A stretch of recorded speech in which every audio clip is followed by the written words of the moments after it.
Los jardines colgantes de Babilonia, te imaginas un oasis de verdor imposible, suspendido en medio de un desierto abrasador, un milagro de la ingeniería y la botánica, una montaña artificial construida por amor, cuyas terrazas rebosaban de árboles exóticos, flores fragantes y cascadas cristalinas. Un lugar tan extraordinario que desafiaba la propia naturaleza y dejaba sin aliento a todo aquel que lo contemplaba. Este no es el escenario de una película de fantasía, sino la descripción de una de las 7 maravillas del mundo antiguo, a los legendarios jardines colgantes de Babilonia. Acompáñame en un viaje a través del tiempo y el misterio para desentrañar los secretos de esta maravilla perdida. Una historia que mezcla poder, romance y una de las mayores incógnitas de la arqueología. Cierra los ojos y déjate llevar por el susurro del agua y el perfume de las flores, porque estamos a punto de entrar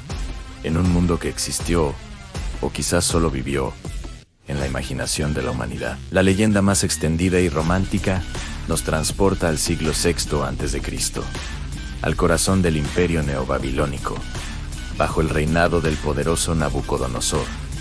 Segundo, este no era un rey cualquiera. Fue el monarca que expandió su imperio hasta límites insospechados, conquistó Jerusalén y construyó la imponente puerta de Ishtar. Pero detrás del conquistador se escondía un hombre enamorado. Su esposa, la reina Amites, provenía de Media, una tierra montañosa, verde y exuberante, al noroeste del actual Irán. Al llegar a la árida y llana llanura de Mesopotamia, la nostalgia se apoderó de ella. Echaba de menos las colinas boscosas y los valles frescos de su hogar. Para consolarla, para recrear el paisaje de su juventud y demostrarle su amor, Nabucodonosor ordenó la construcción de un monumento sin precedentes. Un jardín que no crecería en el suelo, sino que se elevaría hacia el cielo, como una montaña artificial en medio de la ciudad de Babilonia. Imagina la escena. En el corazón de una de las ciudades más grandes y sofisticadas del mundo antiguo, una estructura colosal comienza a tomar forma. No sería un simple jardín. Los relatos de historiadores griegos y romanos como Beroso, Estrabón o Diodoro Sículo, aunque escritos siglos después, pintan un cuadro asombroso. Describen una estructura de terrazas escalonadas, construida con ladrillos de barro cocido y unida con betún para impermeabilizarla. Cada terraza era un balcón gigantesco, lo suficientemente profundo y ancho como para albergar tierra fértil, traída desde lejanas riberas. En esa tierra se plantaron árboles de gran tamaño, palmeras datileras, pinos, cipreses y sauces llorones, junto a una profusión de arbustos y flores de colores vibrantes y perfumes embriagadores. El resultado era una pirámide verde, una cascada de vegetación que descendía por los muros de la ciudad, visible a kilómetros de distancia. Un espectáculo que desafiaba la lógica y la gravedad. El verdadero genio de los jardines, sin embargo, no residía solo en su belleza, sino en su sistema de irrigación. ¿Cómo era posible mantener con vida tal cantidad de vegetación bajo el sol implacable de Mesopotamia? Aquí es donde la ingeniería babilónica alcanzó su cenit. Se cree que un complejo sistema de poleas, norias o quizás una versión temprana del tornillo de Arquímedes, operado continuamente por esclavos, elevaba el agua desde el cercano río Éufrates hasta la terraza más alta. Desde allí el agua se distribuía a través de una red de pequeños canales y acueductos, fluyendo de terraza en terraza, creando arroyos artificiales y cascadas que no solo nutrían las plantas, sino que también refrescaban el ambiente y llenaban el aire con el sonido relajante del agua corriente. Era una obra maestra de la hidráulica, un ecosistema autosuficiente que transformaba un palacio en un paraíso terrenal. Caminar por sus senderos sombreados habría sido una experiencia multisensorial. El aroma de las rosas y los jazmines, el murmullo del agua, el zumbido de los insectos y el canto de los pájaros atraídos por el vergel. Una evasión total del bullicio de la ciudad y del rigor del desierto. Sin embargo, aquí es donde la historia se convierte en un enigma fascinante. A pesar de estas descripciones detalladas de los historiadores posteriores, hay un silencio atronador donde más debería resonar la evidencia en los propios textos babilónicos.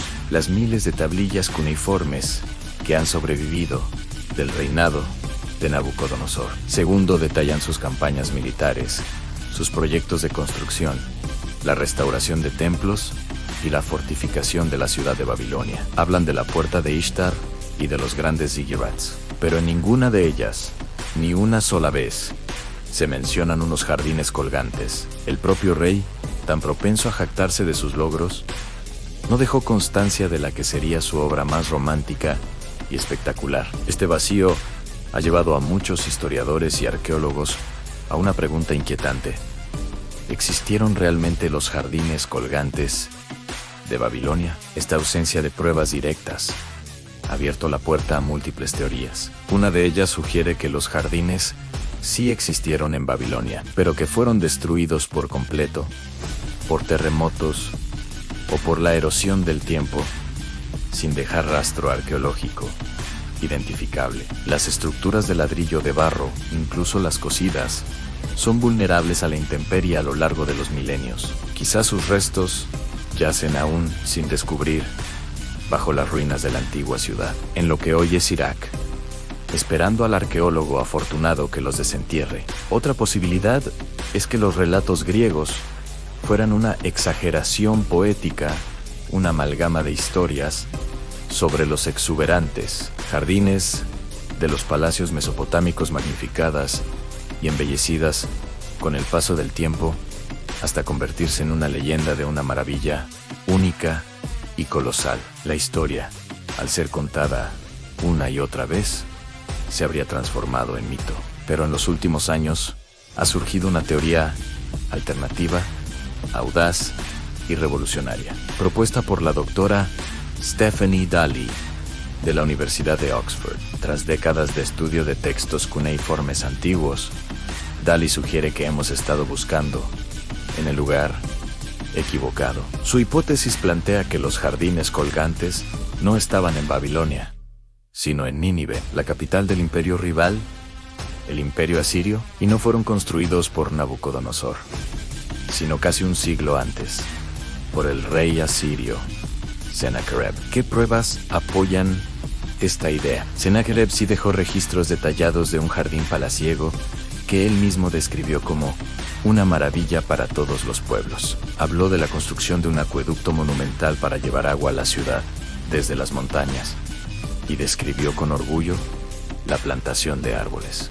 exóticos y la creación de un jardín en terrazas que imitaba un paisaje montañoso. Incluso dejó relieves en su palacio que muestran un jardín exuberante irrigado por un acueducto, una imagen que encaja perfectamente con las descripciones posteriores de los jardines colgantes. Según Dalley, la confusión pudo surgir cuando Nínive fue conquistada por los babilonios. Babilonia se convirtió en la metrópoli más importante de la región, y con el tiempo, las historias sobre la gran maravilla jardinera de Mesopotamia se trasladaron geográficamente en la memoria colectiva, asociándose con la ciudad más famosa y con su rey más legendario, Nabucodonosor. Los soldados de Alejandro Magno, que pasaron cerca de Nínive y luego acamparon en Babilonia, podrían haber oído las historias y fusionado los detalles, creando la leyenda que los historiadores griegos registrarían más tarde. Esta teoría explicaría por qué no hay menciones en los registros babilónicos y por qué las descripciones de Sennacherib encajan tan bien. De ser cierta, los jardines colgantes de Babilonia serían, en realidad, los jardines colgantes de Nínive, un error de ubicación perpetuado durante más de 2000 años, ya sea en Babilonia o en Nínive, una creación de Nabucodonosor o de Sennacherib, un hecho histórico o una leyenda poética.